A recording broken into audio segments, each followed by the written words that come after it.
Mga kababayan, ito na naman galing, baka sasabihin naman, fake news na naman to ha. Kasi gusto ng credit grabber eh. Kaya ito, binalita na. Ani naman ang batikos ang gobyerno sa isyu ng mga Pinoy na nakauwi mula sa Dubai nitong nakalipas pong araw.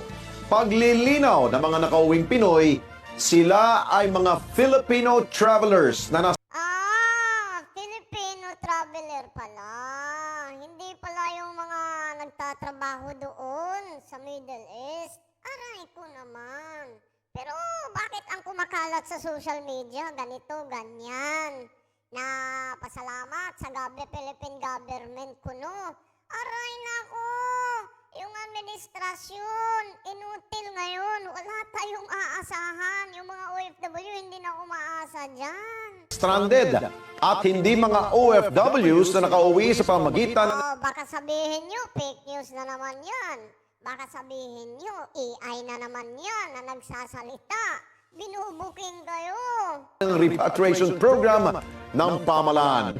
Tabi lang sa naging komento ng netizen, sa bilang ng isang nakasama sa mga umuwi, ay ang pagpapasalamat ito sa UAE government dahil sa ginawang pagtulong sa kanila para makauwi. Ay, UAE government pala. Nakakahiya naman doon sa UAE. Hindi naman pala Pilipinas yung tumulong, kundi UAE.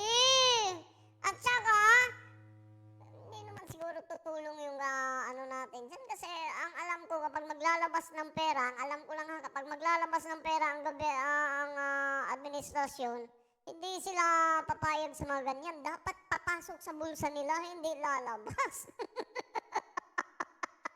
Sa baba nito sa kanyang post, ang mga umuwi at stranded ng mga Filipino travelers ay hindi parte ng OFW repatriation program. Mismo ang UAE government ani lang nag-shoulder ng assistance at related costs. Taliwas sa report ng ilang media outfit na sinasabing kasama ito sa OFW repatriation effort. Sana raw ay Paldo na naman credit grabber paldo. Siyempre, kasali yun sa mga ililista. Ito, ganyan. Para minus budget. Ay, nako. Itong administrasyon talaga, mahilig mang angkin. Sige, angkinin nyo na. accurate